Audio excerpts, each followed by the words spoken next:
भारतीय स्वतंत्रता संग्राम के इतिहास में गुजरात राजस्थान की सीमा पर अवस्थित बांसवाड़ा जिले के मानगढ़ में अंग्रेजी सैनिकों द्वारा करीब 1500 से अधिक आदिवासियों की हत्या की घटना दर्ज है, जिसे इतिहास के पन्नों में आज तक स्थान नहीं दिया गया।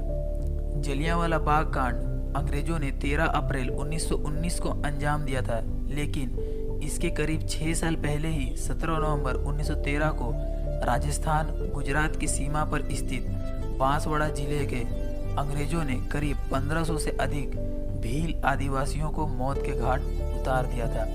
परंतु आदिवासियों की इस शहादत को इतिहासकारों ने आज तक इतिहास में जगह नहीं दी। मसलन राजस्थान के इतिहासकार गौरीशंकर हीराचंद ओझा ने इसे महज भीलों का उत्पाद के नाम से दर्ज किया है। दक्षिणी राजस्थान और गुजरात की सीमा पर स्थित राजस्थान के बांसवाड़ा जिले के बागड़ की मानगढ़ पहाड़ी आदिवासी अस्मिता और उनके ऐतिहासिक बलिदान का स्मारक है। स्थानीय लोग इसे मानगढ़ धाम के नाम से जानते हैं और इस स्थान को राष्ट्रीय धरोहर बनाने की मांग बार बार की जा रही है। यहाँ तक कि लोकसभा में भी इसके लिए आवाज उठाई गई है, परंतु नतीजा कुछ नहीं मिला। दरअसल मानगढ़ गवाह है भील आदिवासियों के अदम्य साहस और अटूट एकता का, जिसके कारण अंग्रेजों को नाकों चने चबाने पड़े थे। हालांकि यह एकजुटता गोविंद गुरु के नेतृत्व में बनी थी, जो स्वयं बंजारा समाज के थे। इसके बावजूद गोविंद गुरु का जीवन भील समुदाय के लिए समर्पित रहा। खास बात यह है कि उनके नेतृत्व में हुए इस ऐतिहासिक विद्रोह के निशाने पर केवल अंग्रेज नहीं थे, बल्कि वे स्थानीय रजवाड़े भी थे, जिनके जुल्मों सितमों से भील समुदाय काफ़ी सालों से कराह रहे थे। भील और बंजारा समुदाय के लोगों की बहादुरी के कारण ही उन्हें रजवाड़े और अंग्रेजों ने भी अपनी सेना में शामिल किया था। इसके उपरांत भील, जिसे महाराणा प्रताप अपना दाहिना हाथ मानते थे, की छवि तो मेवाड़ के राज चिन्ह तक दर्ज है। तो चलिए दोस्तों, इस घटना के बारे में थोड़ी सी डिटेल में हम बात करते हैं।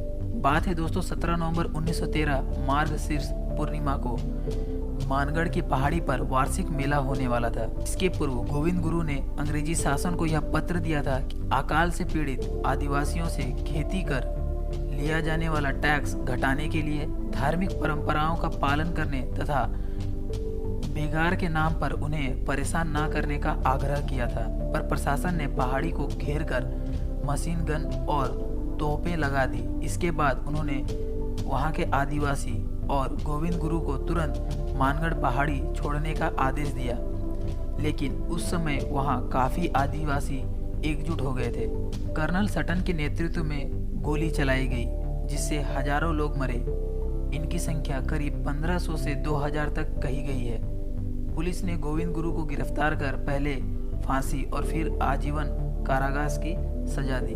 दोस्तों 1923 में गोविंद गुरु को जेल से मुक्त कर दिया गया और इसके बाद गोविंद गुरु भील आदिवासियों की सेवा में जुट गए और उनकी जीवन की अंतिम सांस भील आदिवासियों की सेवा में ही लगी रही। स्वतंत्रता संग्राम में अमृतसर जैसे जलियांवाला बाग कांड की खूब चर्चा होती है, पर मानगढ़ नरसंहार को संभवतः इसलिए भुला दिया गया क्योंकि इसमें बलिदान होने वाले लोग निर्धन आदिवासी थे। तो दोस्तों इस घटना को याद करने का कारण यही है